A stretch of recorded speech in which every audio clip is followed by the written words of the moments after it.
Nasa Hilton Hotel ako sa downtown Albany, malapit sa Kapitolyo. Alas 9 ng gabi noon, Huwebes, at naroon ako hindi bilang isang panauhin, kundi para hanapin ang aking asawa.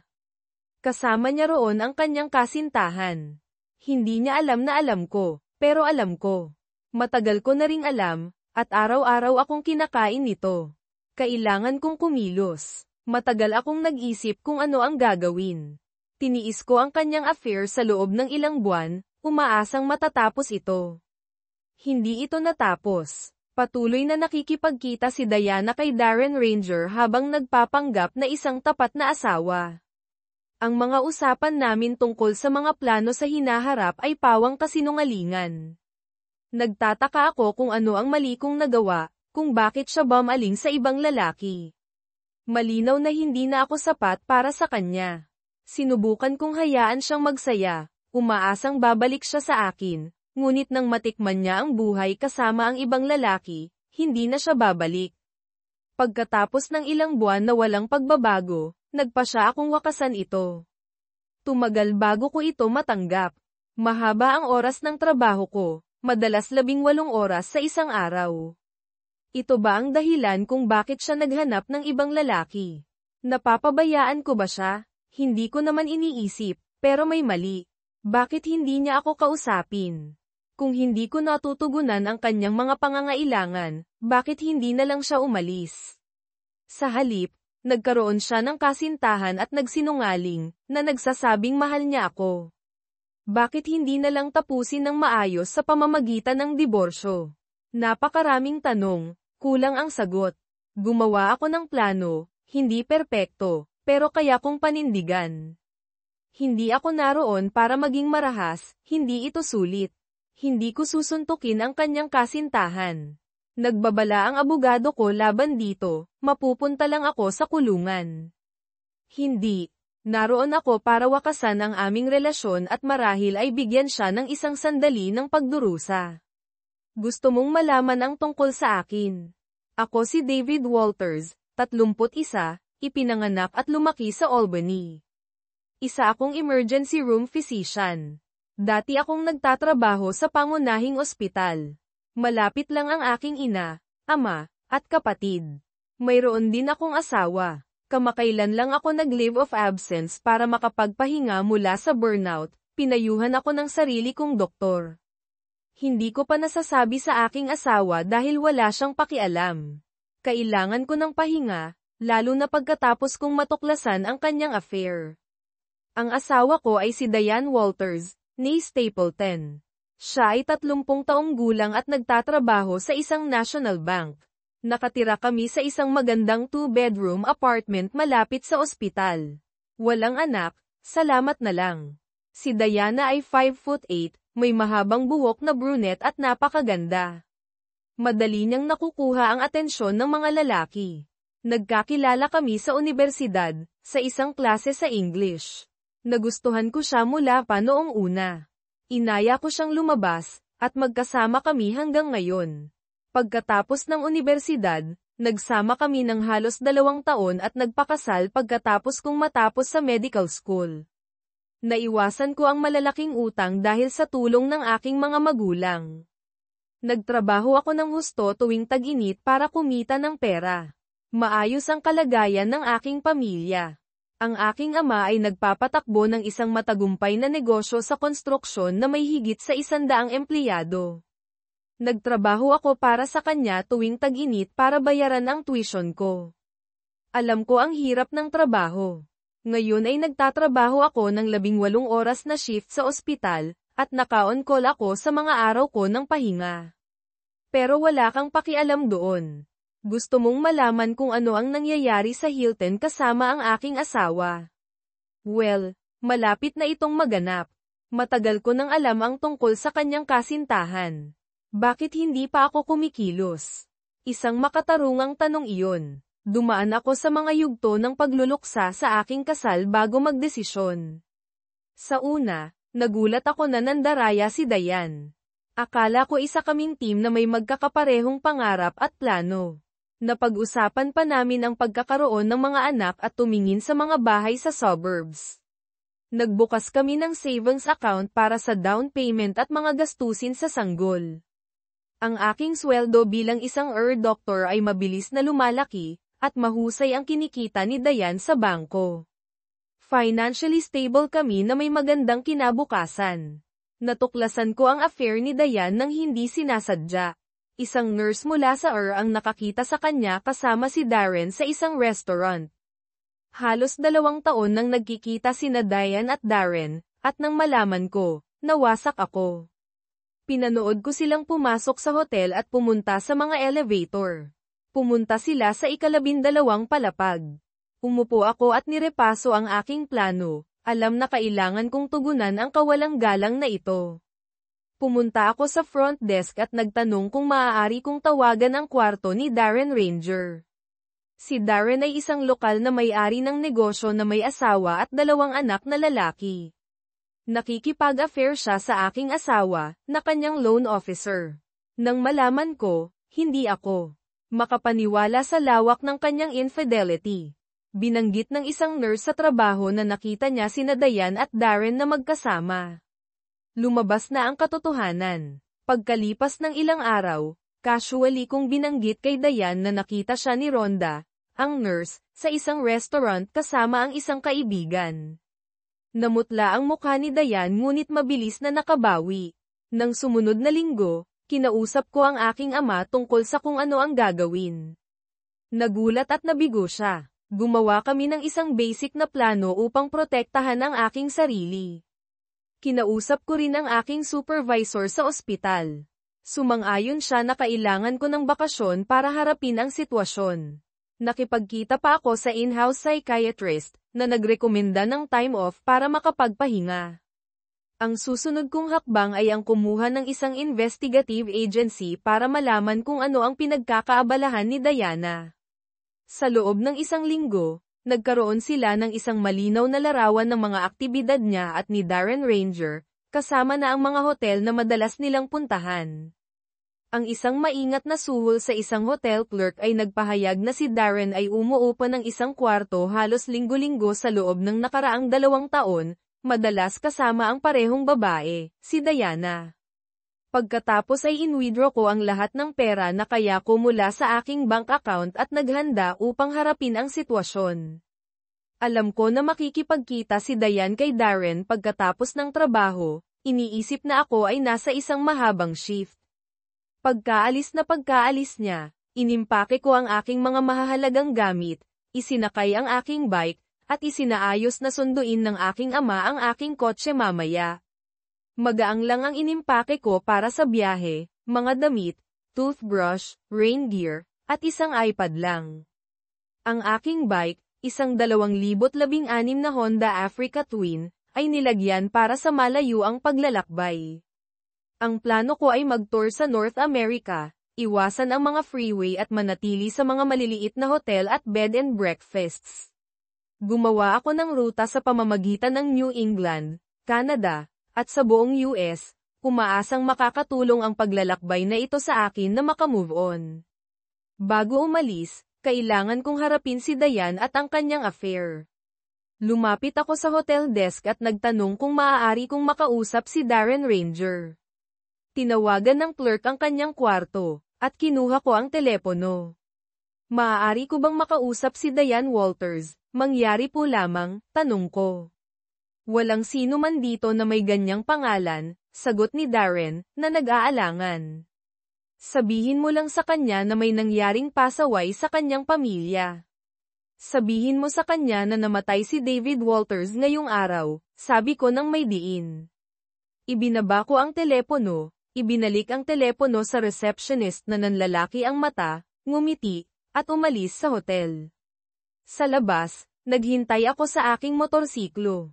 Hindi nagtagal ay tumakbo si Diana, na hindi ako nakita, at sumakay sa isang taxi, malamang na patungo sa aming apartment, na kanya na ngayon. Ako naman, patungo sa kalayaan. Oh my God, may tumawag kay Darren na nagsasabing patay na si David. Kailangan kong umuwi kaagad. Nagbihis ako ng mabilis, tumakbo sa elevator, at sumakay ng taxi. Pagka-uwi ko, Nagmadali ako sa aming apartment, nahirapan sa pagbubukas ng susi, at hinanap si David. Wala siya roon. Humihingal, nakita ko ang isang sobre na may pangalan ko. Sa loob ay isang sulat at ang singsing ni David sa kasal. Alam niya. Binasa ko ang sulat, Diana, ituring mo na akong patay. Matagal nang patay ang ating kasal. Kinuha ko ang gusto ko, sa iyo na ang iba. Sinabi ko sa management company na hindi na ako nakatira dito. Ikaw na ang bahala kung mananatili ka o lilipat. Huwag mo akong hanapin. Nagpapahinga ako mula sa trabaho, buhay, at sa affair mo kay Darren. Hindi ka na interesado na maging kasal sa akin. Enjoy your life, David. Makikipag-ugnayan sa iyo ang abogado ko sa lalong madaling panahon para sa karagdagang impormasyon. Ano na ang gagawin ko ngayon? Hindi ko akalain na malalaman ni David ang tungkol kay Darren. Para lang sa kasiyahan ang aming affair. Napakahirap magtrabaho ni David, at halos wala kaming closeness. Malungkot ako at naisip ko na maaari pa rin kaming maging isang normal na pamilya isang araw, ngunit nasira na ang planong iyon. Charming si Darren, at madaling magka-infatuation sa kanya. Akala ko ang pakikipagkita sa kanya ng 1 o 2 beses sa isang linggo ay hindi makakaapekto sa aking kasal. Sinubukan kong tawagan si David, ngunit nakadisconnect ang kanyang numero. Tinawagan ko ang kanyang mga magulang. Sinabi sa akin ng kanyang ama na umalis na si David at pumunta sa impyerno. Paglingon ko sa paligid ng apartment, nakita ko na karamihan sa mga gamit ni David ay wala na. Walang laman ang kanyang closet, at may ilang aklat na nawawala. May mga itim na garbage bag sa kusina na puno ng mga gamit na iniwan niya. Wasak ako. Nagpa siya akong bisitahin ang kanyang pamilya kinabukasan upang maunawaan kung saan ako napasok. Tinawagan ko ang kanyang mga kaibigan, ngunit hindi nila siya nakikita. Sa loob ng ilang linggo, walang sumasagot sa bahay ng kanyang kapatid. Frustrated, nagbuhos ako ng isang baso ng alak at umupo sa mesa, nakatitig sa sulat at singsing sa kasal. Alam ko na nagkamali ako ng malaki at na ang pag-aayos nito ay magiging masakit. Sa unang gabing iyon, hindi ako naglakbay ng malayo. Bandang 10:00 ng gabi, nakita ko ang aking asawa na tumakbo palabas ng Hilton Hotel at sumakay sa isang taxi. Akala niya ay nagtatrabaho ako sa at naroon hanggang bukas, na nagbibigay sa kanya ng maraming oras kasama ang kanyang kasintahan bago umuwi. Sinimulan ko ang aking bike, isang Africa Twin na may 6-speed automatic transmission, perpekto para sa mahabang biyahe na may kaunting pagkapagod. Palagi akong nag-iingat kapag nagmamaneho ako, nananatiling alam ang aking kapaligiran. Marami akong nakitang aksidente sa na sanhi ng reckless riding. Nasaksihan ko ang mga batang homicidal dahil sa kanilang mga aksyon sa mga motorsiklo. Malapit lang ang aking destinasyon, ang Holiday Inn Express sa silangan ng ilog. Pagod na pagod sa pisikal at mental, nag-check-in ako, sabik para sa isang pagkain, isang mainit na shower, at isang magandang gabi ng pagtulog. Minarkahan ng hotel na ito ang pagtatapos ng aking kasal at ang simula ng aking bagong pakikipagsapalaran. How fitting and ironic. Maaga akong umalis sa apartment at nagmaneho papunta sa bahay ng mga magulang ni David. Nakita ko ang kotse ni David sa harap ng garahe, umaasang naroon siya. Si Miriam, ang kanyang ina, ang sumagot sa pintuan, nakita ako, at agad na isinara ito. Paulit-ulit kong pinindot ang doorbell hanggang sa sumagot si John, ang ama ni David. Ano ba ang gusto mo? Tanong niya. Please, John. Kailangan kong kausapin si David. Sabihin mo lang sa kanya na lumabas, pakiusap ko. Huli na ang lahat, umalis na siya ng Albany kagabi. Hindi ko alam kung nasaan siya, at kahit na alam ko, hindi ko sasabihin sa iyo. John, kailangan kong ipaliwanag ang lahat sa kanya. Maaari nating pagtrabahuhan ito, pagpupumilit ko. Nagkaroon ka ng affair at inaasahan mong patatawarin ka niya. Lumayas ka sa pintuan ko, sabi niya, at isinara ang pintuan. Umupo ako sa hagdan, hindi sigurado kung ano ang gagawin. Muli kong pinindot ang doorbell at nagmakaawa kay John na sabihin kay David na tawagan ako, ngunit isinara niya ang pintuan nang walang isa pang salita. Pagbalik ko sa apartment, nakita ko ang isang liham mula sa abogado ni David. Nakasaad doon na tinanggal na ako sa kanyang health insurance, hinati ang aming mga financial assets, at ang mga beneficiaries ng kanyang life insurance ay ang kanyang mga magulang na ngayon. Pinapayuhan ng liham ang anumang correspondence kay David ay dapat dumaan sa kanyang abogado. Sa ilalim ng batas ng New York, maaari akong maghain ng diborsyo pagkatapos ng 1 taon ng pag-abandona. Napagtanto na tapos na ang aking kasal, ginugol ko ang weekend sa pagtatangkang kontaken ang pamilya, kaibigan, at katrabaho ni David, kahit na pumunta sa ospital. Sinabi ng isang nurse, si Rhonda, na nakita niya ako kasama si Darren at sinabi ang lahat kay David. Inalok niya ako ng inumin at ibinahagi ang kaunti na alam niya tungkol kay Darren. Binanggit niya na alam ng lahat na hindi na babalik si David sa trabaho sa loob ng ilang panahon. Umalis ako na alam kong sinira ko ang aking kasal at kailangang harapin ang mga kahihinatnan. Ang Newfoundland ay isang nakamamanghang probinsya na may magagandang tanawin at palakaibigang mga tao. Ginugol ko ang mahigit 1 linggo sa pagtuklas sa isla, tinatamasa ang mga tanawin, ang mga lokal, at ang pagkain.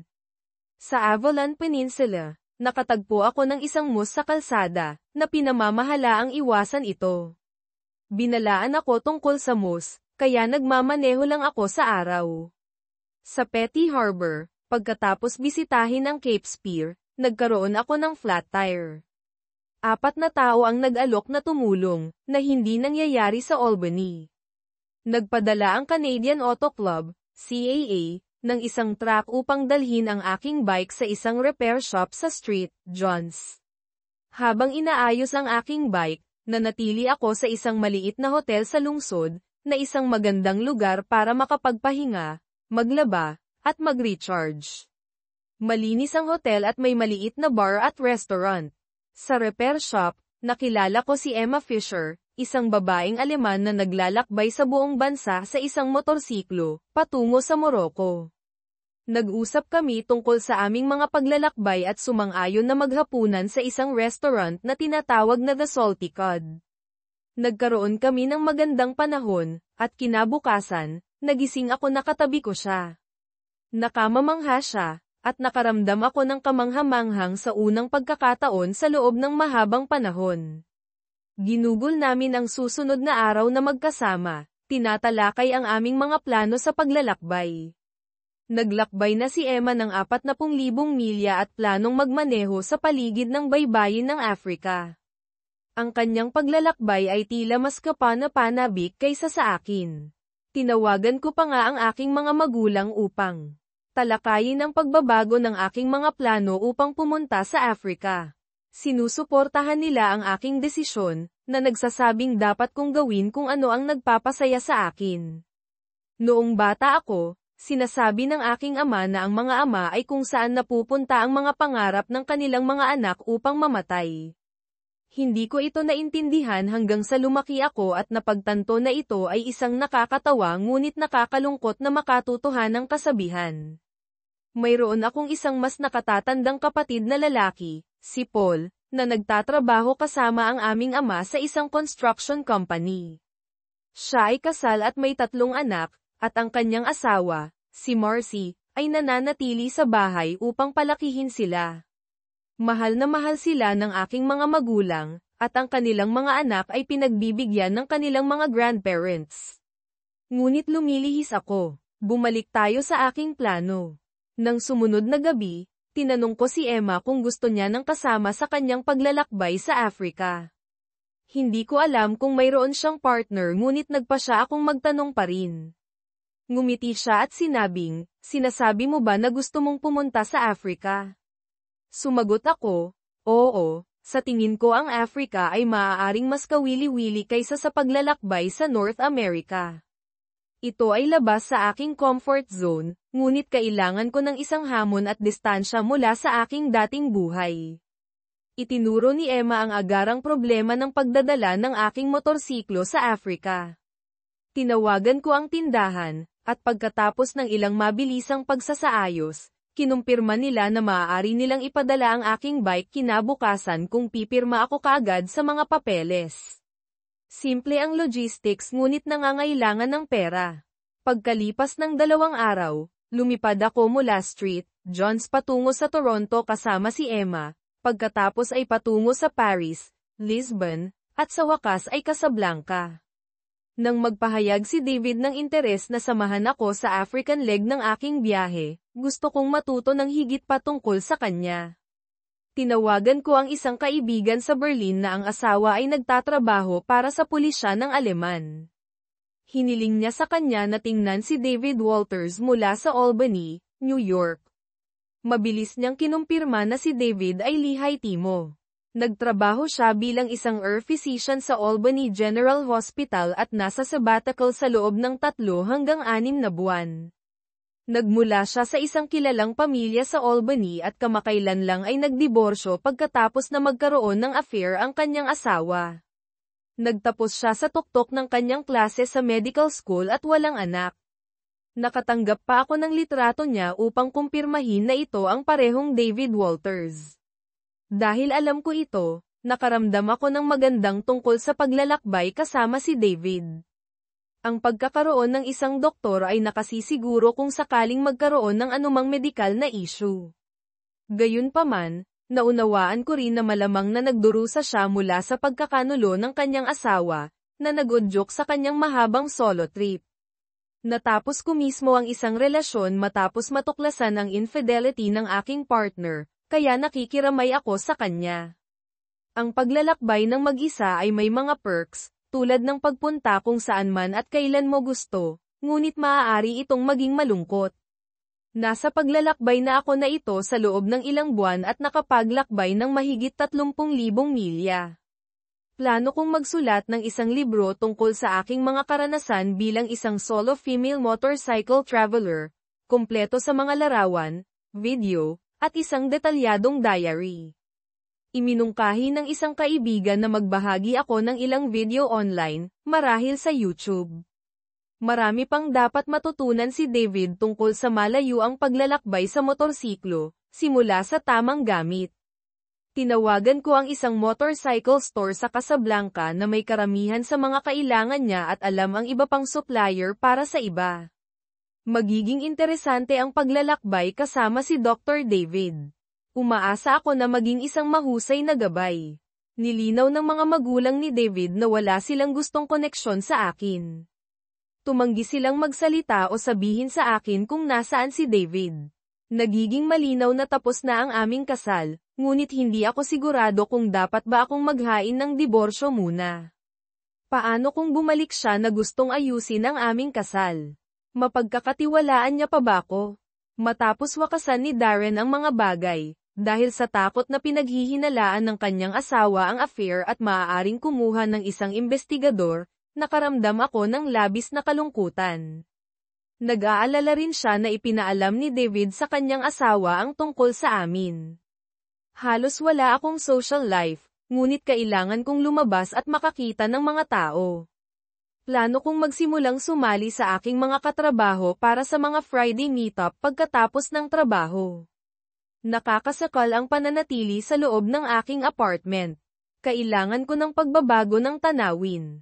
Halos 2 buwan na ang nakalipas nang walang balita mula kay David. Malinaw na gusto niyang wakasan ang mga bagay. Ano ang labis kong nagawa? Hindi siya naroon para sa akin, palaging inuuna ang ospital. Kailangan ko rin siya. Mahal ko siya. Ngunit ang aming magkasalungat na schedule ay nag-iwan sa amin ng kaunting oras na magkasama.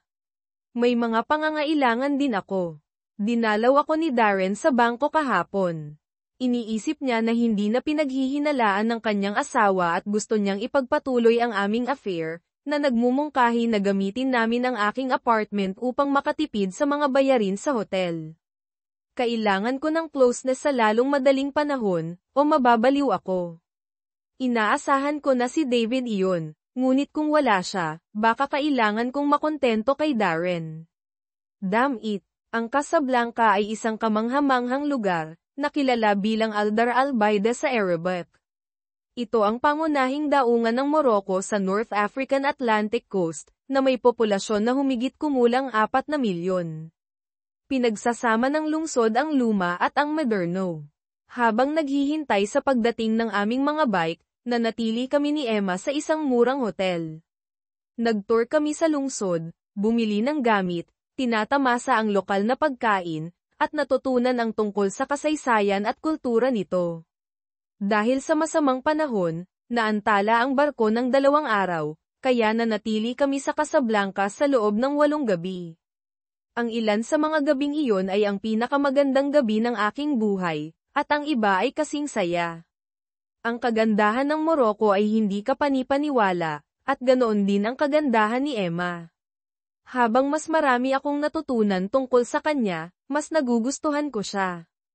Hindi lamang siya pisikal na maganda kundi matalino, maparaan, at isang mahusay na motorcycle rider. Marami siyang common sense at hindi natatakot na gamitin ito. Marami akong natutunan kay Emma tungkol sa adventure riding. Mayroon siyang isang matagal ng kasintahan, na tinutukoy bilang kanyang common law husband, ngunit iniwan siya para sa ibang babae, at nagpatuloy siya sa kanyang buhay. Sa Casablanca, bumili ako ng mahahalagang kagamitan, gasolina, langis, tools, extra LED headlights, isang GPS system, top quality na riding gear, isang sleeping bag, isang inflatable pillow, at isang maliit na gas stove. Plano naming manatili sa mga bed and breakfast at kumain ng lokal na pagkain. Ang pag-adapt sa lokal na dieta ay mahirap sa una, ngunit nalampasan ko ito sa tulong ni Emma. Nakatanggap ako ng isang liham mula sa aking abogado na nagsasabing hindi ako kinontak ni Dayan. Wala na akong pakialam sa kanya. Dapat ay nagpapasaya siya kasama ang ibang lalaki at nagpapanggap na nagmamalasakit sa akin. Ano ba yan? Pagkatapos ng Casablanca, sumakay kami patungo sa Marrakech sa pamamagitan ng El Jadida at Essaouira. Ang hindi direktang ruta ay nag-alok ng isang mahusay na biyahe at magagandang tanawin. Si Emma, na nagsasalita ng German, English, French, Spanish, at ilang Arabic, ay napakahalaga. Ang paglalakbay patungo sa Marrakech ay tumagal ng 5 araw at mahigit 1,300 kilometro. Ito ang pinakamagandang trip ng aking buhay. Marrakech, na may halos 1 milyong katao, ay pinagsasama ang luma at bagong. Nagpasya kaming manatili ng 3 araw para mag-explore. Nakahanap kami ng murang hotel na may ligtas na paradahan para sa aming mga bike, kasama ang well-equipped na BMW F800 GS ni Emma. Mahusay ang performance ng aking Africa Twin, at nasiyahan kami sa bawat sandali ng aming adventure. Ang Africa ay hindi katulad ng anumang kinalakihan ko. Ang kultura, wika, lupain, pagkain, at panahon ay lahat ng iba, ngunit pakiramdam ko ay parang bahay. Ang mga tao dito ay gusto ang parehong mga bagay, alagaan ang kanilang mga pamilya, magkaroon ng pagkain at tirahan, at tiyakin ang mas magandang buhay para sa kanilang mga anak. Hangad nila ang kapayapaan at seguridad, bagaman hindi lahat ng bansa sa kontinenteng ito ay may matatag na gobyerno. Ang Morocco, sa kabutihang palad, ay mas maganda ang kalagayan kaysa sa marami. Ang paglalakbay kasama si Emma ay nakapagtuturo. Nasasabik siya sa adventure at mga hamon. Samantala, natututo akong harapin ang aking sariling mga takot sa mga bagong lugar at kapaligiran. Lumaki ako sa ligtas na New York na may matatag na pamilya at isang komportable bahay. Hindi lahat ay may ganoong luho. Itinuro sa akin ng aking sabbatical na ang mga tao saan man ay umaasa sa kanilang mga pamilya at kaibigan, at ipinagmamalaki ang kanilang mga tahanan, gaano man ito kahinhinan. Ang paglalakbay ay isang karanasan sa pagkatuto, binubuksan ang aking mga mata sa mga paraan na hindi ko naisip. Si Emma ay isang kahanga-hangang kasama at kasintahan, madamdamin, mapag-aruga, at adventurous, ngunit puno ng common sense. Puno ako ng pagnanasa kay Emma, paglalakbay, at isang bagong paraan ng pamumuhay. Sa tingin ko ay hindi na ako makababalik sa aking dating pamumuhay sa Albany. Talagang nasisiyahan akong maglakbay kasama si Dr. David sa Africa. Siya ay masarap kasama at patuloy na namamangha sa mga pagkakaiba sa pagitan ng Africa at ng US. Palagi siyang nagsusumikap na gawin ang mga tamang bagay, universidad, medical school, pamilya, at kasal, ngunit binaygo siya ng kanyang asawa, na hindi siya suportahan sa kanyang propesyon at sa kanilang mga pinagkasunduan. Hindi ko siya kilala at hindi ko layong kunin ang kanyang asawa, ngunit tila mahusay siyang nagawa na iwanan siya sa kanyang sarili. Bagaman ilang linggo pa lamang kaming magkasama, masasabi kong kung magpapatuloy ang mga bagay-bagay sa ganito, mahihirapang maghiwalay kapag bumalik na siya sa trabaho. Mayroon akong plano na kumpletuhin ang aking adventure at magsulat ng isang gabay para sa mga babaeng gustong maglakbay sa mundo sakay ng motorsiklo. Ipinangako ko ang proyektong ito bago simulan ang aking paglalakbay at gusto kong tapusin ito. Duda ako na ito ay magiging napakalaking kita, ngunit nasisiyahan ako rito at naniniwala akong magaling ako rito. Naglalakbay kami mula Marrakech patungong Lyon, halos 700 kilometro, karamihan sa kahabaan ng baybayin. Ang malawak at maalikabok na tanawin ay nakamamangha.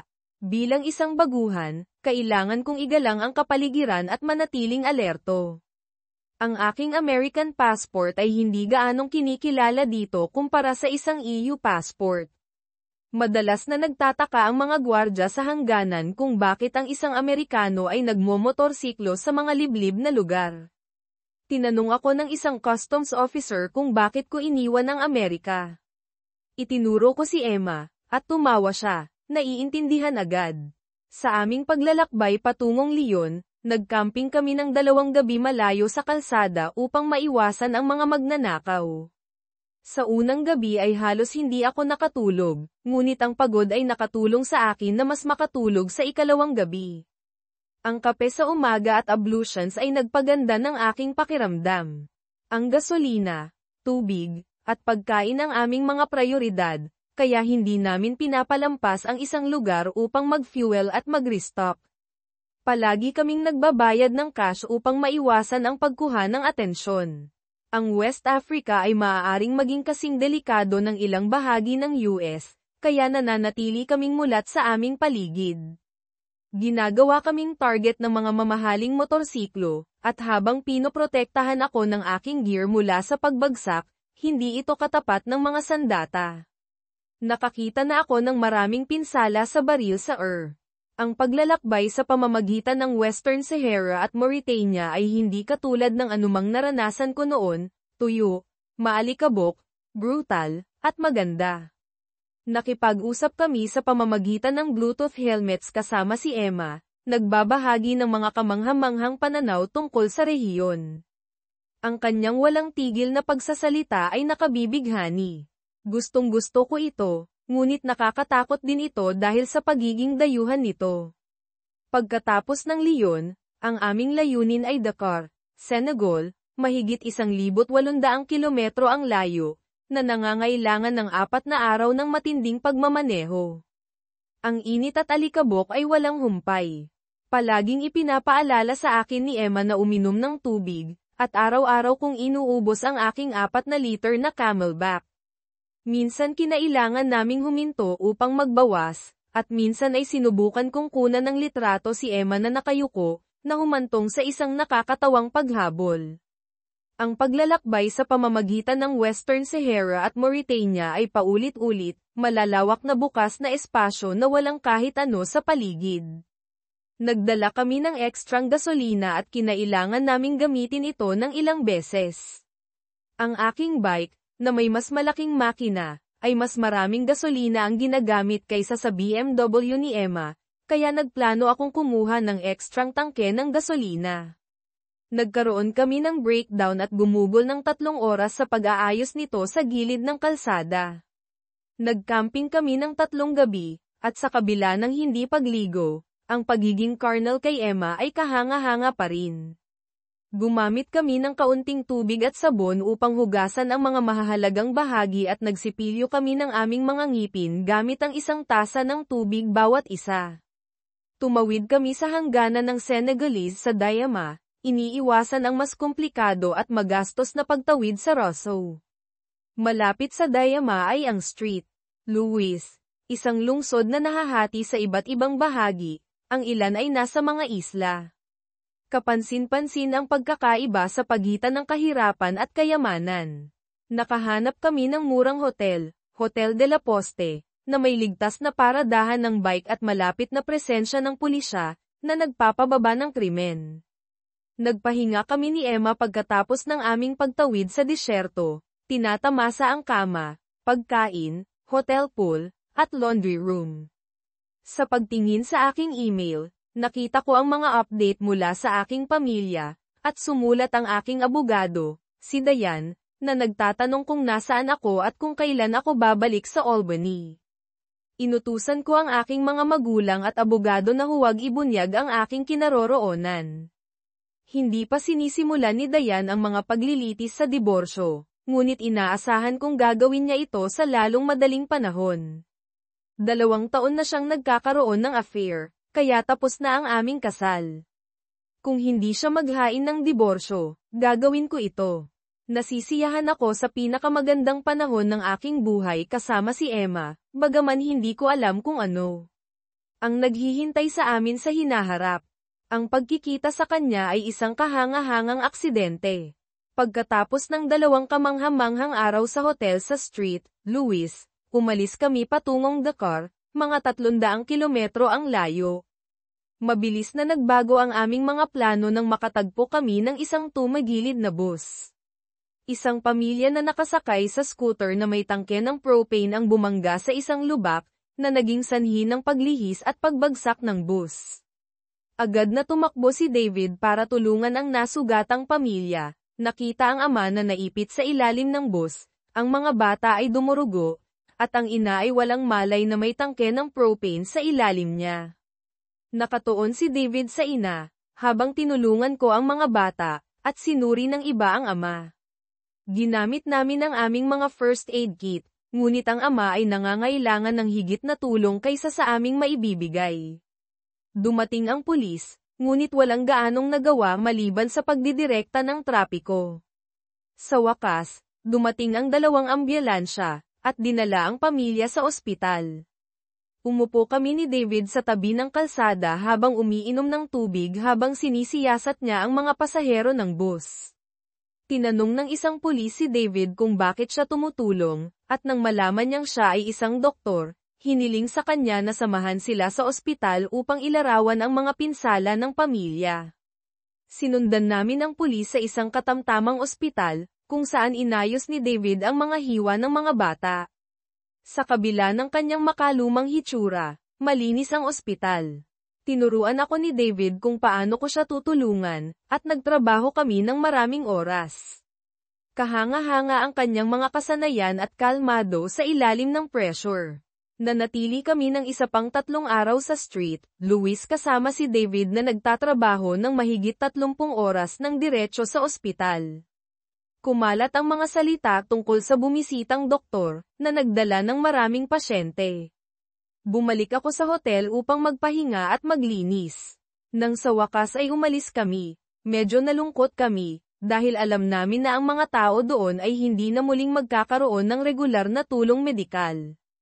Ang aming pagbabalik sa Timog ay nagdulot ng mga bagong adventure, na may planong paghinto sa Dakar, ang kabisera ng Senegal, na tahanan ng halos 4 milyong tao. Sinalakay ako ng mga pagkakaiba ng lungsod, mayayamang lugar kasama ang napakalaking kahirapan, mamahaling Mercedes at makalumang scooters ang nagbahagi ng mga kalsada ng walang gaanong pagkamuhi. Nakatuon ang mga tao sa kaligtasan, tulad ng kahit saan pa. Binuksan ng aking mga karanasan ang aking mga mata, marahil dahil sa pagtataksil ni Dayan, na nagtulak sa akin na makakita ng isang bagong mundo. Araw-araw ay mas naiintindihan ko si Emma. Bilang isang treat, iginiit kong manatili kami sa isang beach hotel, na naghahati ng gastos gaya ng dati. Nadama kong mahigpit ang pananalapi ni Emma, kaya ako ang sumagot sa gastos sa pagkakataong ito. Kailangan ko ng bakasyon pagkatapos ng Street, Louis. Nasiyahan kami sa 3 kamanghamanghang araw bilang mga turista, nagpapahinga sa beach. Sinabi ni Emma na ang paglalakbay kasama ako ay nagpapasaya sa kanya, at sinabi ko sa kanya na binibigyan niya ako ng isang bagong buhay. Tumama ang katotohanan nang tingnan ko ang aking email. Sumulat ang Chief Administrator sa Albany General Hospital, David, umaasa kaming nasiyahan ka sa iyong leave at handa nang bumalik.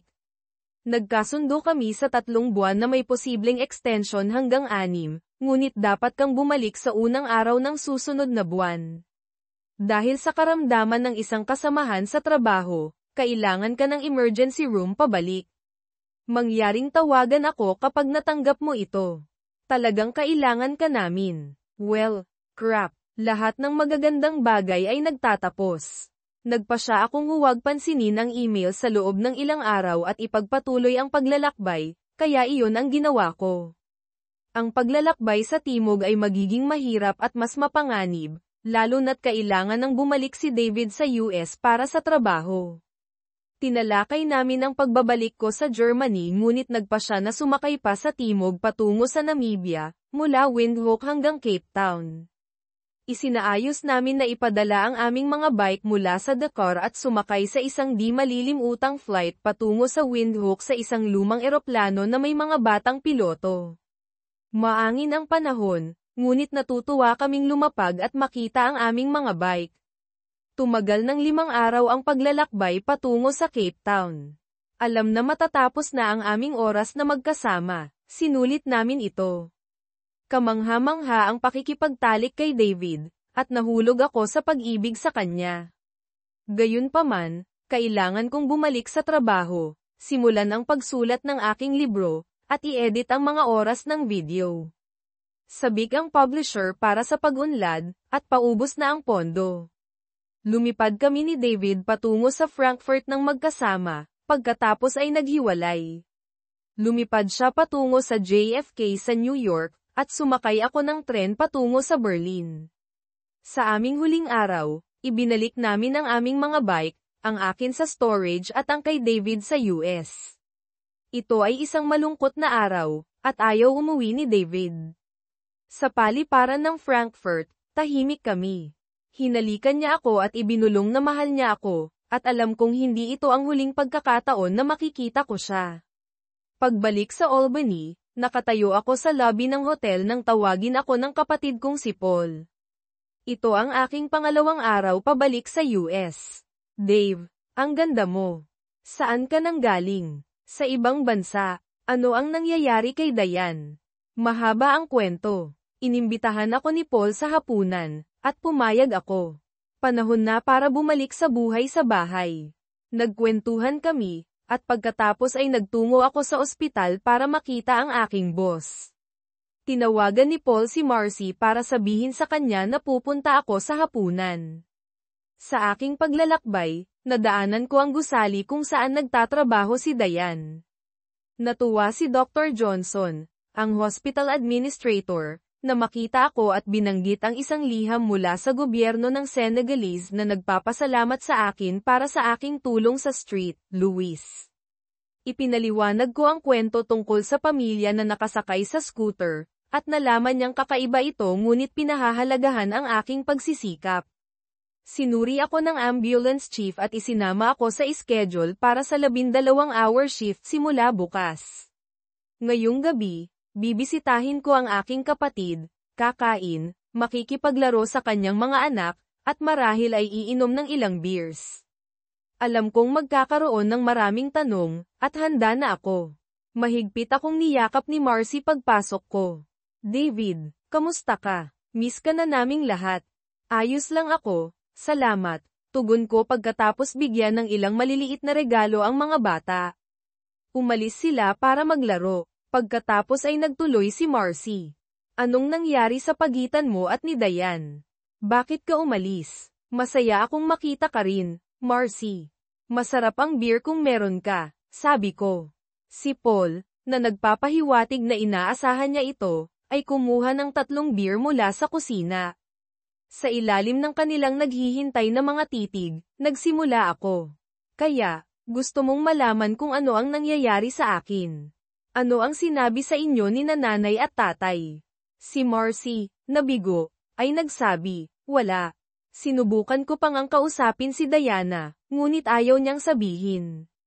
Gusto lang niya ng impormasyon mula sa akin.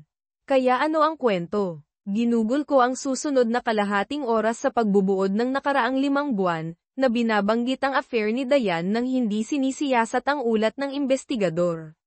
Sa hapunan at higit pang beer, nagbahagi ako ng mga kwento tungkol sa aking mga paglalakbay at tungkol kay Emma, na bumalik na ngayon sa Berlin habang ako ay bumalik sa Albany. Sinabi ko sa kanila na naghahanap ako ng lugar na matitirhan hanggang sa ayusin ko ang aking diborsyo at mga plano sa hinaharap. Binuksan ng paglalakbay kasama si Emma ang aking mga mata, at hindi na ako makakabalik sa pagpapanggap na masaya sa ospital. Ipinapaalala sa akin ng pagbabalik sa Albany ang aking nabigong kasal at kung gaano kadali akong iniwan ni Diane. Hindi ko ito sinabi kina Paul at Marcy. Ngunit ang pag-iisip tungkol kay Diane ay nagpadama sa akin na mahina ako. Niloko niya ako sa napakatagal na panahon. Nagpa siya akong hindi nahahayaan na mangyari ulit iyon.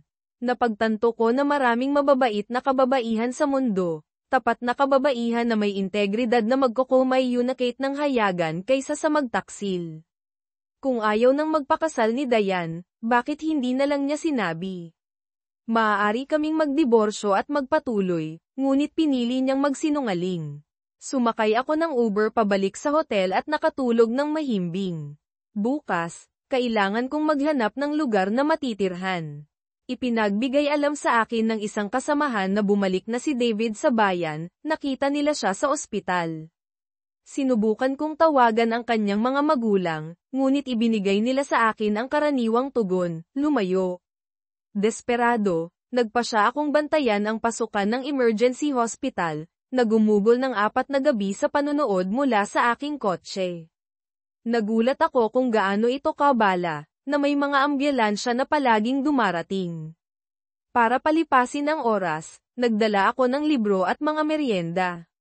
Sa ikalawang gabi, kinailangan kong gumamit ng banyo, kaya pumasok ako.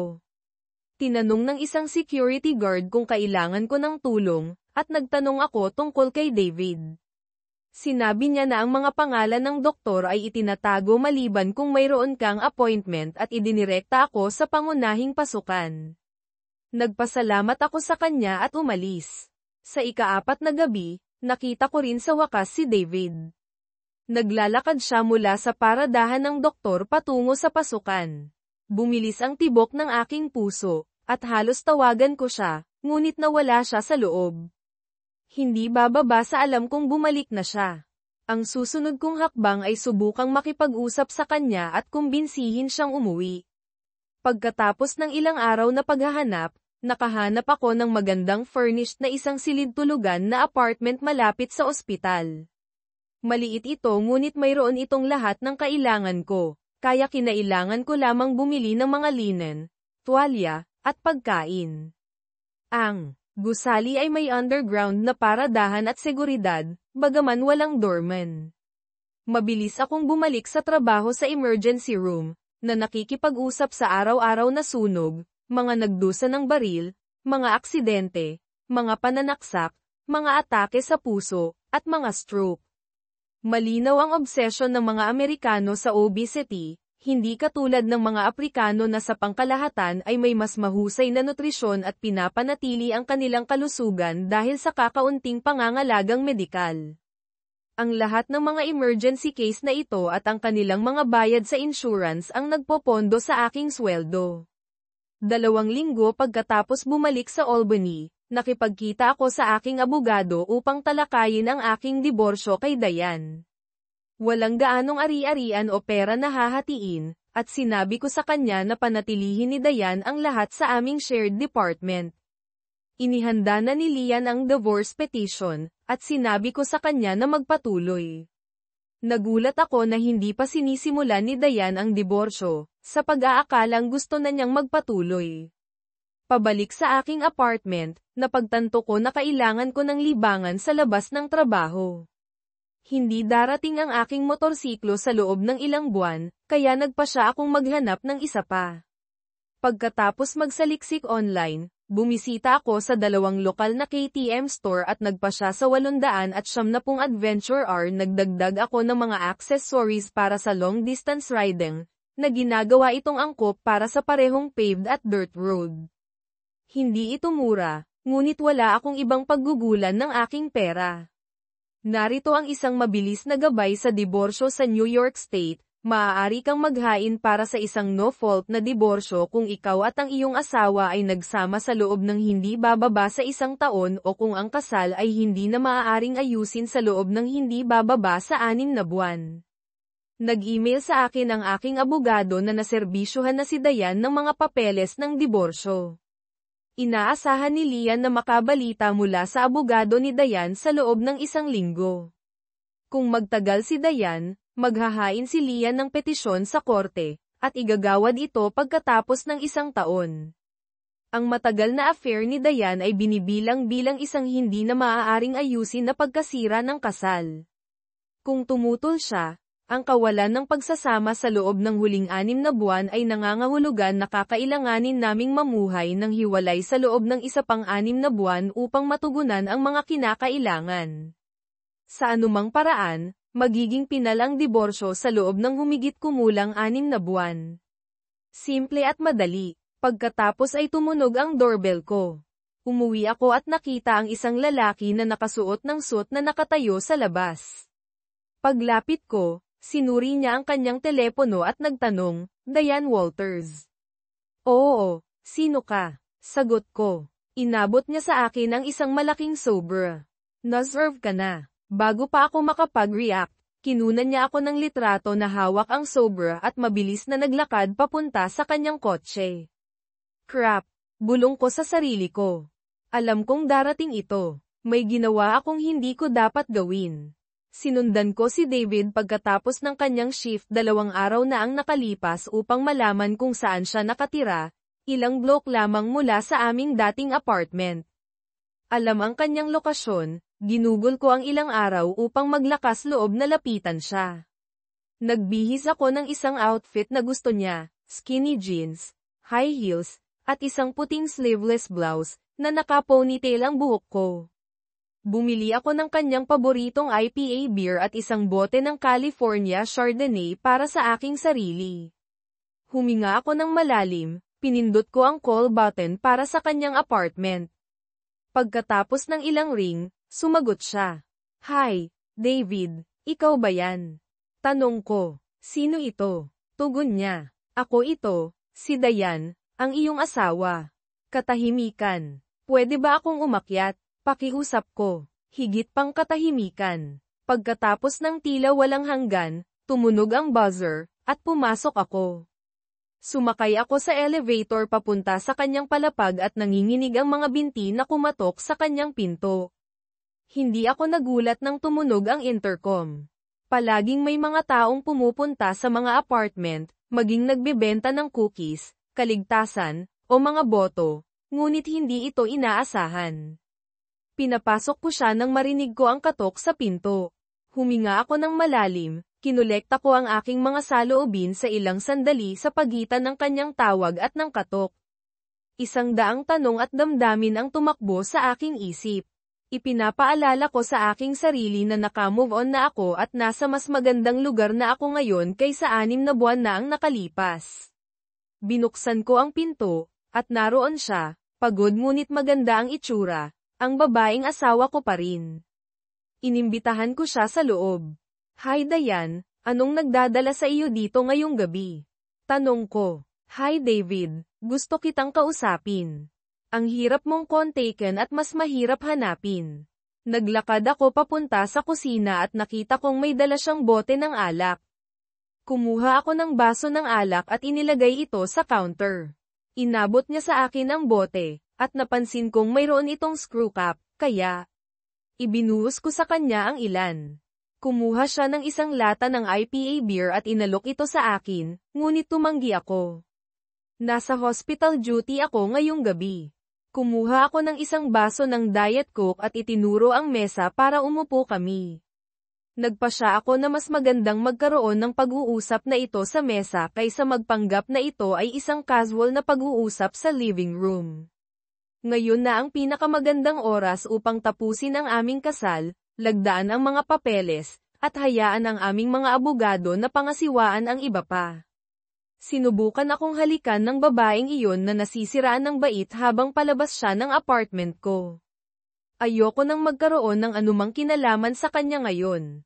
Gusto niyang magkunwari tayong walang nangyari at maging magkasintahan ulit, pati na magkaanak. Wala siya sa tamang pag-iisip. Hindi mangyayari iyon. Ang natitira na lang sa akin ay ang pagsasampa ng diborsyo ng abogado ko, para makapagpatuloy na ako sa buhay ko. Naligo ako ng matagal at mainit para maalis ang baho sa katawan ko, at pagkatapos uminom ako ng beer. Dumiretso agad si David sa punto ng walang paligoy-ligoy. Mukha siyang mas seryoso kaysa sa nakita ko na sa kanya. Bumuhol ang sikmura ko nang magsimula ako. Tinakot mo ako ng husto nang tawagan mo ang hotel at ipasabi mo kay Darren na patay ka na. Hindi niya nakilala ang boses mo. Nagulat ako nang umuwi ako at nakita ko ang sulat mo at singsing sa kasal. Inilagay ko ang kanyang gintong singsing sa kasal sa mesa. Tinitigan lang niya ito, hindi man lang hinawakan. Sinubukan kong kausapin ang pamilya mo, pero walang gustong makipag-usap sa akin. Paulit-ulit akong sinabihan ng tatay mo na magpakamatay na ako. Siguro nga deserve ko iyon. Simula nang iwan mo ako, para akong nasa impyerno, sabi ko. Mabilis na sumagot si David, ano ba ang inaasahan mong gagawin ko? Nalaman kong nagpapasarap ka kay Darren matagal na, at akala mo wala akong gagawin tungkol doon. Anong klaseng tanga ba ang tingin mo sa akin? Huwag na, alam ko na kung anong klaseng tanga ang tingin mo sa akin. Hindi ganoon iyon, pagprotesta ko. Paano ba iyon? Tanong niya. Nag-iisa ako. Palagi kang nasa ospital, hindi umuuwi, at kapag umuuwi ka naman, pagod ka na at wala kang oras para sa akin, paliwanag ko. Kaya okay lang na magpasarap ka sa ibang lalaki. Balewalain ang kasal natin. Bakit hindi mo na lang ako kinausap at sabihin mo na gusto mo nang wakasan ito? Bakit mo ako niloko ng ganito katagal? Tinitigan ni David ang mesa, ayaw akong tingnan. Uminom siya at pagkatapos ay nagtanong, napirmahan mo na ba ang mga papeles ng diborsyo? Hindi. Ayokong magdiborsyo. Gusto kong maging pamilya ulit tayo. Asawa mo pa rin ako at gusto kong maging asawa mo at ina ng mga anak mo, sabi ko. Tumawa si David. Nagbibiro ka ba? May sayad ka na ba? Hindi. Mahal pa rin kita. Gusto kong magkasama ulit tayo, pag pumilit ko. Jesus. May sayad ka nga. Hindi na ako magiging asawa mo kahit isang araw na lang na kailangan kong maging asawa mo. Handa na ang abogado ko na magsampa ng diborsyo kahit wala ka. Tuluyan nang nasira ang kasal natin, dahil sa iyo. Tapos na ito. Sinimulan mo ito sa pamamagitan ng panloloko, at tatapusin ko lang ito, sabi niya. Ano ba ang kailangan para malagpasan ang isang diborsyo at maging magkasintahan ulit? Pakiusap ko. Ayokong maging kasal sa iyo, Dayan. Sinira mo tayo. Maghihiwalay na tayo. Nagkaroon ako ng kamanghamanghang karanasan simula nang umalis ako sa Albany, at hindi na ako babalik sa dati kong buhay, sabi niya ng mariin. David, kaya nating maging maayos, alam ko, pagtatalo ko. Hindi natin kaya. Masyado kang nagpapakasasa sa ibang lalaki. Lason na ang tubig na ito. Tapos na. Pwede ka nang bumalik sa paggawa ng gusto mo, sabi ni David, sabay tayo. Inubos ko ang alak ko, tumayo ako, at lumapit sa kanya para halikan siya, umaasa na maaalala niya kung ano ang pakiramdam na makasama ako, hinawakan ko ang kamay niya, hinayla ko siya palapit sa akin, at hinalikan ko siya sa labi. Kumalas siya pagkatapos ng isang segundo. Huwag mong kalimutang dalhin ito, sabi niya, sabay turo sa singsing niya sa kasal na nasa mesa. Kinuha ko ito, inilagay sa bag ko, at umalis sa apartment niya. Doon ko napagtanto na tapos na kami. Tapos na si David. Hindi kami magkakaroon ng buhay na magkasama. Mahal ko siya at itinapon ko siya para sa isang bagay na hindi sulit ang presyo. Hindi premyo si Darren, nakuha niya ang gusto niya, at nagdulot ito sa akin ng isang asawang ayaw kong mawala. Ang tanga-tanga ko, deserve ko ang nangyari sa akin. Kailangan kong pirmahan ang mga papeles at pakawalan siya. Naging abala ako sa Berlin, ini-edit ang daan-daang oras ng video at nagdaragdag ng konteksto. Naging mahirap ang pagdabang dahil ginagawa ko ito sa Ingles at Aleman. Nakakatuwa ang closed captioning, pero maraming trabaho. Ang bilis ng mga nakaraang buwan. Nagpadala ako kay David ng ilang email na may maiikling video at larawan mula sa kanyang Honda sa Africa. Mukha siyang maayos sa mga video, kahit na doon sa itinapon niya ang kanyang motorsiklo. Nagtawanan kami ng husto. Hiningi ko sa kaibigan ko, na ang asawa ay nagtatrabaho sa gobyerno, na ik-ek si David bago kami maglakbay sa Africa, para matiyak na siya nga ang sinasabi niya. Salamat na lang at siya nga. Kamakailan, hiniling ko kay Ingrid na ipa-update sa kanyang asawa, si Nick, ang tungkol kay David. Kailangan kong malaman kung ano ang nangyayari nang hindi direkta na tinatanong si David. Nalaman ni Nick na si David ay bumalik na sa pagtatrabaho sa at nagsampa na ng diborsyo ang kanyang abogado. Nakarehistro ang aplikasyon ilang linggo na ang nakalipas, kaya opisyal na siyang diborsyado sa lalong madaling panahon. Maganda iyon dahil mayroon akong mahalagang balita para sa kanya, ngunit bago ko sabihin sa kanya, kailangan kong asikasuhin ang ilang bagay sa Amerika. Taos-puso akong umaasa na akagagalat niya ang balita ko. Kailangan kong sabihin kay David ang balita, pero hindi ko gagawin iyon habang galit pa rin siya sa kanyang ex-wife. Kailangan kong ituon niya sa akin ang kanyang pansin, marahil ay mas maraming oras, ngunit hindi na masyadong matagal. Yehey! Diborsyado na ako. Opisyal na ito ngayon. Nasa kamay ko ang papel. Salamat sa Diyos. Ngayon ay makakapagpatuloy na ako at magagawa ko na ang mga bagay na gusto kong gawin. Kailangan ko munang malaman ang ilang bagay. Madalas tumatawag at sumusulat si Emma tungkol sa kanyang libro at mga video. Nagpapadala siya ng mga video na kadalasan ay tungkol sa akin na gumagawa ng mga bagay na handgal tulad ng pagtapon sa aking bike o muntik ng bumangga sa mga baka dahil hindi ako nag-iingat. Nagtawanan kami ng husto. Sinabi ko sa kanya ang tungkol sa buhay ko, kabilang ang pagbisita ni Dayan, umaasa ng kapatawaran at pakikipagkasundo. Ang kawalang galang na ipinakita ni Dayan ay ang huling patak para sa akin. Ang pag-alam tungkol sa kanyang affair ay nagpatibay sa aking desisyon, walang nang babalikan.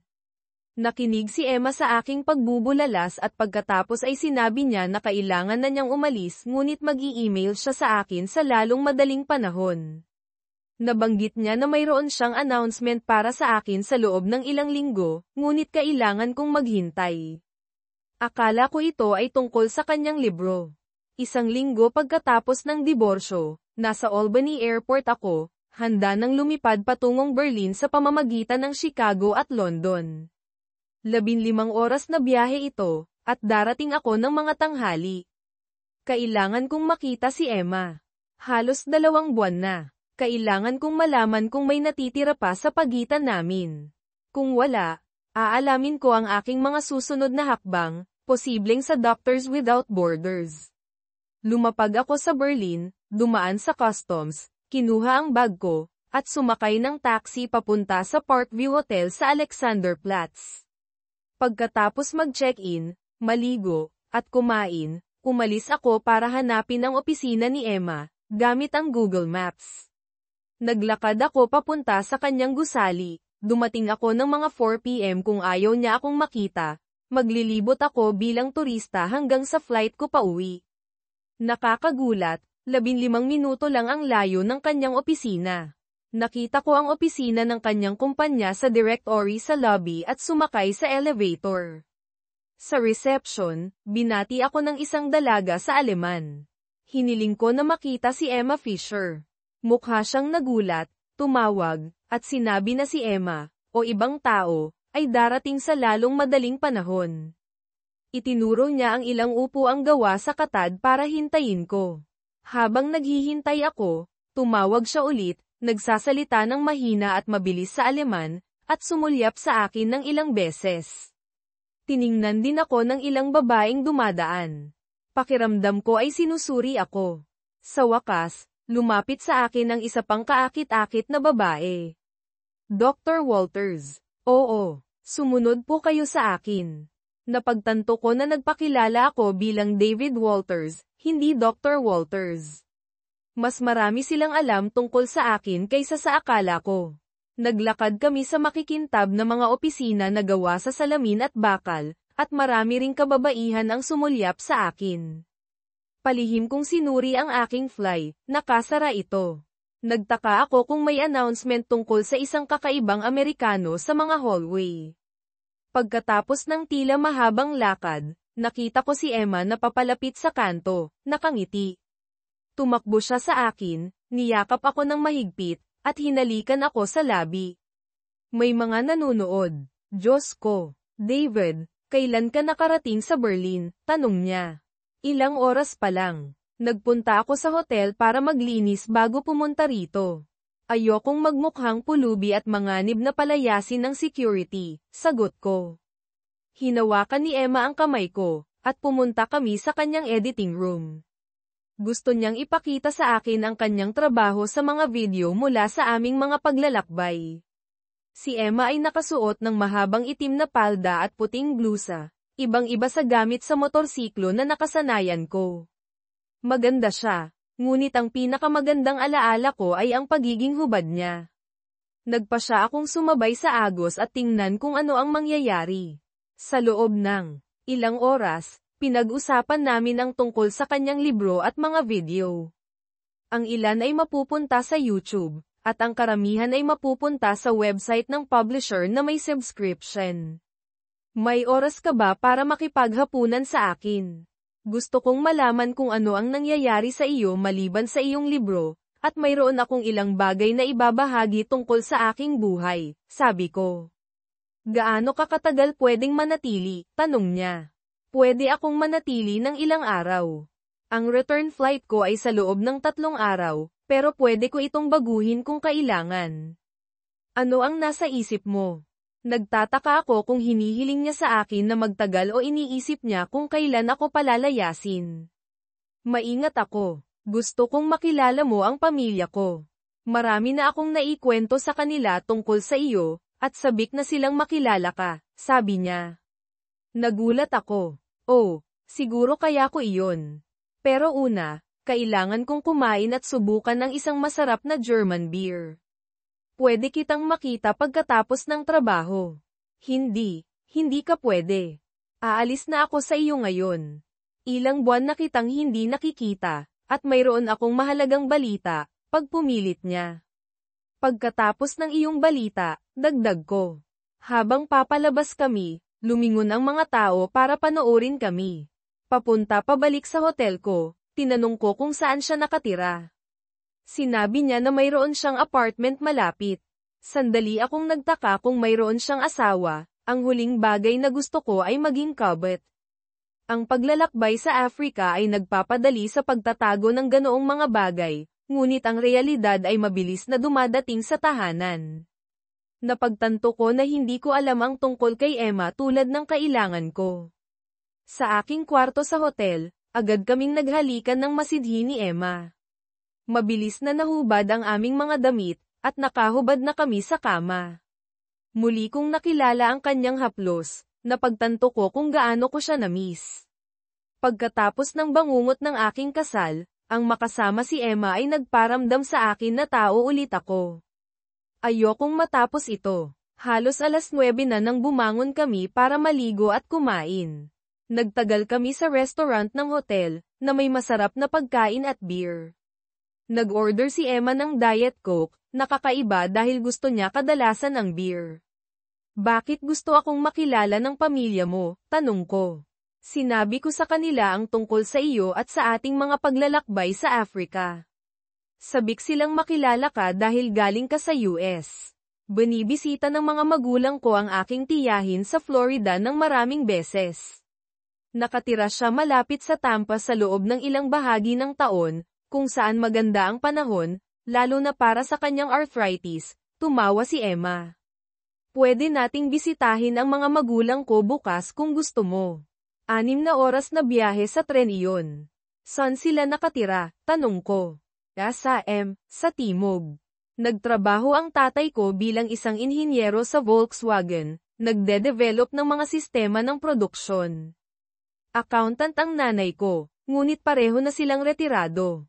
Tatawagan ko sila para ipaalam sa kanila na bibisita tayo. Nagpasya akong sumabay sa Agos. Pagkatapos ay nagtanong si Emma, kaya, opisyal na malaya ka na. Ngumiti ako ng malapad. Oo. At mayroon akong papeles para patunayan ito. Inilabas ko ang mga papeles ng diborsyo. Sinuri ito ni Emma. Congratulations! Ano ang pakiramdam? Maganda. Hindi maiiwasan pagkatapos kong malaman na nakasama niya ang kanyang boyfriend sa loob ng halos 2 taon. Ayaw niyang makasama ako. Ano ang gusto mong gawin ngayon? Tanong niya. Mayroon sigurong motibo ang kanyang mga tanong. Dadalhin niya ako para makilala ang kanyang pamilya, at sinusuri ako. Hindi ako sigurado kung gaano katagal ko gustong manatili sa Albany. Malaki ang ibabayad sa akin ng ospital, pero masyadong maraming alaala. Kailangan kong galugarin ang mas maraming bahagi ng mundo. Binigyan mo ako ng travel bag, sabi ko nang nakangiti. Ngumiti pabalik si Emma. Ginugol namin ang gabi sa aking kwarto sa hotel, at kinabukasan, nagpunta kami sa apartment ni Emma para mag-empake siya. Pagkatapos ng ilang tawag sa telepono, sumakay kami ng taxi papunta sa istasyon ng tren. Gusto ko ang mga European train, tumatakbo sila sa tamang oras at may mas kaunting paranoid na seguridad kaysa sa mga airport. Nakita namin ang aming mga upuan at nanatili. Nang dumating kami sa sinalubong kami ng isang mag-asawang nasa kanilang 60s. Kamukha ni Emma ang kanyang ina, may parehong mga mata at buhok, ngunit mayroon siyang ngiti ng kanyang ama. Nakita namin ang pinagtagpi-tagping station wagon ng kanyang ama at nagmaneho papunta sa kanilang bahay. Ang kanilang bahay ay luma ngunit nasa mahusay na kondisyon, na may mga modernong appliances. Kinumpleto ko ang kanyang ama. Si Carl, sinasabi na ang aking ama, isang builder, ay aaprobahan ang trabahong ginawa niya. Tila nasiyahan si Carl. Inalok ako ng beer, at kumuha si Emma ng mga inumin para sa lahat. Umupo kami, at agad silang nagtanong, kaya, Amerikano ka? Saan sa Amerika? Albany, New York, hilaga ng New York City, mga 2.5 oras ang layo. Sagot ko. Bumalik si Emma kasama ang mga inumin, beer para kay Carl at sa akin, pulang alak para sa kanyang ina, at iced water para sa kanyang sarili. Umupo kami sa sala, at habang lumalaki ang katahimikan na hindi komportable sa ilalim ng matinding titig ng kanyang mga magulang, nagsimula ako ng usapan. Ang pinakamagandang paraan para ma-engage ang mga tao ay ang magtanong tungkol sa kanilang sarili. Mabilis na nagsimulang magsalita si Carl tungkol sa Volkswagen at sa kanyang trabaho. Ang ina ni Emma, si Maria, ay mas mahinhin. Nagtrabaho siya sa isang malaking accounting firm sa loob ng maraming taon, pangunahin sa auditing. Nagretiro siya nang gawin iyon ni Carl, at nagplano silang maglakbay, lalo na sa mas maiinit na lugar. Gusto nilang bumili ng bahay bakasyunan sa Espanya o Greece, isang lugar na mainit sa taglamig. Sa Alemanya, masyadong malamig para sa kanila, at karapat-dapat silang magpahinga mula sa lamig. Mayroon silang mga kaibigan na gumagawa rin ng pareho, kaya nagplano silang maghanap ng lugar na malapit. Bumili ang mga magulang ko ng malaking van para makita ang bansa at sirain ang kanilang mga apo, sabi ko. Inaasahan nilang madadagdagan ko ang bilang ng mga apo, pero hindi ito nangyari. Samantala, inihahanda ang hapunan sa kusina. Nagsalita si Carl tungkol sa German engineering at beer habang pinapanood ako ni Emma. Dahil sa akin kaya sumali si Emma sa motorcycling. Buong pagmamalaking binanggit ni Carl, nagmamay-ari ako ng mga motorsiklo halos buong buhay ko at mayroon pa rin akong BMW 1200 para sa malalayong paglalakbay at mas maliit na bike para sa mga lokal na biyahe. Madalas sumasakay sa akin si Maria sa aming mga biyahe. Bukas, ipapakita ko sa iyo ang aking mga motorsiklo, pero ngayong gabi, tamasahin natin ang hapunan. Pakiramdam ko ay sinusuri ako, tulad ng sa isang job interview. Inaasahan kong makakuha ng hiwalay na kwarto mula kay Emma ngunit nagulat akong makakita ng mga sariwang tuwalya para sa aming dalawa sa parehong kwarto. Nang humiga kami sa kama, iniwan ko ang aking underwear. Bakit mo ginagawa iyan? Tanong ni Emma, sabay turo sa aking boxers. Dahil nasa bahay tayo ng iyong mga magulang, at hindi tama na maghubad dito, sagot ko. Tumawa siya. Natutulog silang hubad sa buong buhay nila. Tanggalin mo na. Gusto kitang malapit sa akin. Bumulong ako. Gaano katagal? Hindi gumalaw si Emma. Oo. Gaano katagal? Gaano karaming oras? Para saan? Ilang linggo. Naaalala mo na doktor ako, di ba? Alam ko kung ano ang hitsura ng isang buntis. Mayroon kang maliit na bukol, kaya siguro 3 at kalahating buwan. Diyos ko, kinanekta ko ang mga tuldok. Magiging ama na ako. Ngumiti si Emma at inilabas ang isang plastic na test na may 2 asul na guhit. Nakakita ako ng doktor sa Berlin 1 buwan na ang nakalipas. May appointment ako sa ultrasound sa loob ng 1 linggo. Handa na akong magpatuloy bilang magkaibigan, hindi magkasintahan, alam ang ginagawa ng oras at distansya sa mga relasyon, ngunit ang isang bahagi ko ay gustong buhayin ang aming koneksyon. Bumangon ako sa kama, kumuha ng isang bagay mula sa aking bag, at bumalik. Dinala ko ito kung sakaling, sabi ko, sabay bukas ng isang maliit na kahon at paglabas ng isang singsing. Papakasalan mo ba ako? Lumiwanag ang kanyang mukha. Oo, oo, oo. Niyakap ko ng mahigpit si Emma. Pagkatapos ay naalala ko na may iba pang gustong makarinig ng balita. Mabilis akong nagbihis at nakita ang kanyang mga magulang sa hallway. Lalabas na kami, nagbihis si Emma, at nagpunta kaming lahat sa sala para ibahagi ang balita. Alam na ni Maria na buntis ang kanyang anak, alam palagi ng mga ina. Hindi nagalit si Carl nang malaman na magpapakasal ang kanyang anak sa isang Amerikano. Ano ang masasabi ko? Nagpakasal kami sa Berlin kasama sina Maria, Carl, ilang kaibigan, at ilang kasamahan mula sa publishing house, mga 30 tao sa kabuuan. Nang dumating ako sa opisina, mabilis na kumalat ang balita na naruroon ang Amerikanong pinag-uusapan ni Emma, at gusto nilang makita ang doktor na sumasakay sa motorsiklo. Gumawa kami ng ilang desisyon, kabilang ang paglipat sa Albany para mapalapit sa aking pamilya at bigyan sina Maria at Carl ng lugar na bisitahin. Nakipag-ayos ako sa ospital para sa mas maikling shift cycle at mas kaunting sahod para makagugol ng mas maraming oras sa aking buntis na asawa. Ang mga sumunod na buwan ay naging abala. Umunlad ang pagbubuntis ni Emma, at nakahanap kami ng magandang bahay na may 4 na silid-tulugan malapit sa lugar ng aking kapatid, perpekto para sa pagpapalaki ng mga bata. Si Marcy at Emma ay abala sa pagdekorasyon at pagpaplano para sa aming lumalaking pamilya. Si Emma Maria Fisher Walters ay nagsilang ng magagandang kambal na babae, na tumitimbang ng halos 6 pounds bawat isa.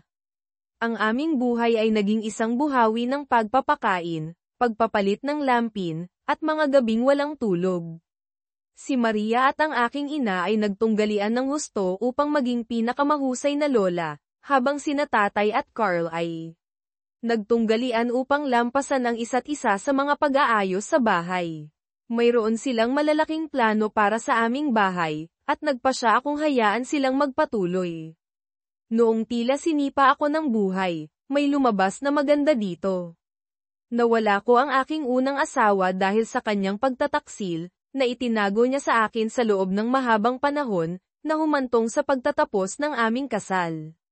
Nakonsensya ako, pero pinili niyang manloko. Ang pagkikita kay Emma ay isang pagkakataon. Kung hindi ako nagkaroon ng flat tire sa Newfoundland habang kumakain ng ice cream, marahil ay hindi ko siya makikilala. Ang pagkikita sa kanya ay ang pinakamagandang bagay na maaaring mangyari sa akin. Ngayon ay mayroon akong bagong buhay, isang kahanga-hangang asawa, 2 anak, at isang kinabukasan na aabangan. Ito ang buhay na gusto ko. 2 araw pagkatapos bumalik kami ni David sa Berlin sa pamamagitan ng tren. Marami kaming dapat gawin, at gusto ko siyang makasama sa aking ultrasound appointment. Ginugol ni David ang oras sa telepono sa kanyang ospital at sa kanyang pamilya upang ibahagi ang aming balita. Sumigaw ang kanyang ina at ama sa ingay ng kanyang kapatid, kanyang asawa, at kanilang mga anak. Narinig ko ang mga parirala tulad ng, magpapakasal si David sa babaeng Aleman na iyon mula sa Africa. Tuwang-tuwa sila tungkol sa aming engagement, at lalo na nabuntis ako. Sinabi ko sa publisher na magpapahinga ako ngunit magtatrabaho mula sa bahay sa libro at mga video hanggat maaari. Sa ultrasound, nakakuha kami ng nakakagulat na balita. Nagpatakbo ang doktor ng wand sa aking tiyan para hanapin ang tibok ng puso. Tinitigan ni David ang monitor, at nakita ko ang isang ngiti sa kanyang mukha, na nagpapahiwatig na maayos ang lahat. Nag-ingay ang doktor at ipinarinig sa amin ang tibok ng puso, ngunit pagkatapos ay narinig kong sinabi ni David, "Oh wow," na nagulat sa akin. Gumawa ang makina ng mabilis na tunog ng tibok ng puso. Tumingin sa akin si David, magkakaroon tayo ng kambal. Ngumiti ang doktor, at umiyak ako. Nakuha ko ang huling mga salita ilang sandali pagkatapos lumipat sa Amerika. Namimili ako ng mga muebles ng bata sa IKEA kasama ang aking hipag, si Marcy. May babaeng nakatingin kay Marcy, malinaw na nakikilala siya. Lumingon si Marcy at kinausap siya. Hi, Dayan. Iyon na iyon, walang mga paligoy-ligoy. Alam ko kung sino si Dayan ngunit hindi ko pa siya nakikita. Siya ang ex-wife ni David, ang isa na nagkaroon ng affair hanggang sa malaman ni David. Hi Marcy, kumusta? Sabi ni Dayan. Lumingon ako, ipinapakita ang aking napakalaking buntis na tiyan. Medyo maganda si Dayan. Ipinakilala ako ni Marcy ng may diin. Dian, ito si Emma, asawa ni David. Namimili kami ng mga muebles ng sanggol. Magkakaroon siya ng kambal. Hinawakan ni Marcy ang kamay ko, at umalis kami. Sa ilalim ng kanyang hininga, binulong ni Marcy ang strumpet. Kinuha namin ang aming mga binili, isinakay sa truck, at kumain. Ikinwento sa akin ni Marcy ang kwento ni Dayan, na karamihan ay alam ko na, ngunit nakatulong na marinig ito mula sa kanyang pananaw. Hindi pinag-uusapan ng pamilya ni David si Dayan, luma na siyang balita, pinakamagandang kalimutan. Nang gabing iyon nang umuwi si David, nagtalik kami. Ang makasama siya ay palaging may parehong epekto. Napanaginipan ko kaming nakasakay sa motorsiklo at naglalakbay. Habang maaaring hindi iyon mangyari sa lalong madaling panahon, inalok ng mga magulang ni David ang kanilang motorhome para sa mga biyahe kasama ang mga bata. Maaaring mangolekta ng alikabok ang mga motorsiklo sa ngayon, ngunit iisipin ko ito. Maaaring maging masaya.